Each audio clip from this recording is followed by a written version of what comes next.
बार सिसोदिया को इस्तीफा देना क्यों पड़ा, ये आपको दिखा देते हैं। दरअसल इस्तीफे की वजह नंबर 1 ये थी कि दिल्ली सरकार का काम प्रभावित हो रहा था। जी हां, और सिसोदिया के पास 50% से भी ज्यादा विभाग हैं, जिसके बाद दिल्ली के 33 में से 18 मंत्रालय सिसोदिया ही संभाल रहे थे। नैतिकता के मोर्चे पर आरोपों का मुखर होकर जवाब दे सकेगी अब आप। और करप्शन में जीरो टॉलरेंस की बात अब आक्रामकता से आप कह पाएगी, क्योंकि लगातार वो ये कहते आए हैं कि करप्शन के मामले पर हमारी जीरो टॉलरेंस नीति है।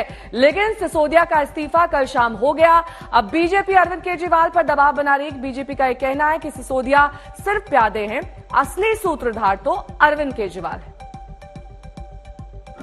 सत्येंद्र जैन और मनीष सिसोदिया का इस्तीफा भारतीय जनता पार्टी की नैतिक जीत है।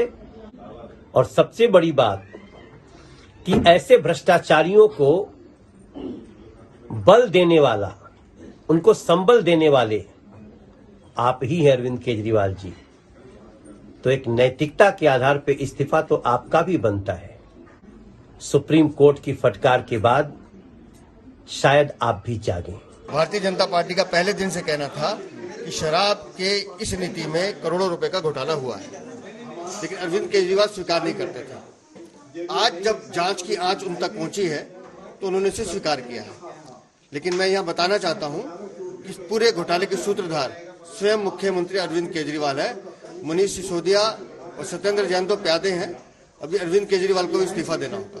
तो इस पूरे मामले में आपकी मुश्किलें लगातार बढ़ती जा रही हैं, किस तरीके से, और ज्यादा जानकारी के साथ मेरे सहयोगी हिमांशु इस वक्त जुड़ गए हैं। हिमांशु, देखिए, सत्येंद्र जैन 9 महीने से जेल में है, लेकिन उनका भी इस्तीफा कल सिसोदिया के साथ, जबकि आप बार बार लगातार ये कहती है कि करप्शन पर हमारी जीरो टॉलरेंस है। अगर जीरो टॉलरेंस ही थी तो सत्येंद्र जैन का इस्तीफा और पहले लेना चाहिए था ना। बिल्कुल, और देखिए कई बार बीच में इस तरीके के जब सीसीटीवीज आने लगे जेल के, तो उस वक्त भी इस्तीफे की बात हुई थी। लेकिन उस वक्त आप सामने आकर के उन्होंने जब भी कोई सीसीटीवी आया तो उसके पीछे का रीजन दिया और इस्तीफा नहीं हो, इसके कारण लगातार आम आदमी पार्टी ने गिनाए। लेकिन कल जिस तरीके से जब सुप्रीम कोर्ट से उनको कोई मदद नहीं मिली, मनीष सिसोदिया लगातार यहीं पर सीबीआई ऑफिस में उनसे पूछताछ हो रही है, तो इसके बाद जब मनीष सिसोदिया का इस्तीफा होता है तो उसके साथ साथ सत्येंद्र जैन जो पिछले 9 महीनों से जेल में हैं, उन्होंने भी अपना इस्तीफा दे दिया।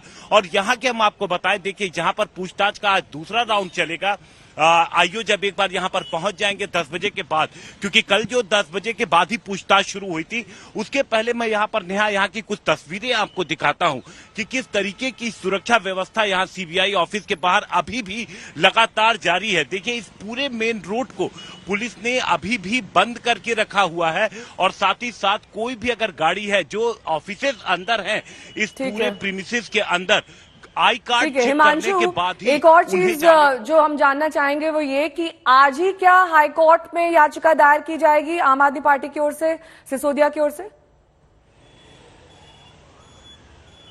देखिए, इस पे मंथन चल रहा है, कल से लगातार बातचीत चल रही है। जो सुप्रीम कोर्ट का ऑर्डर उनको मिला है उसके बाद से जो उनका लीगल सेल है वो इस पे मंथन कर रहा है, इसको विचार कर रहा है, और उनकी जो लीगल टीम है वो एक रिपोर्ट तैयार कर रही है जो जानकारी मिली है, और उसके बाद वो हाईकोर्ट का रुख कर सकते हैं।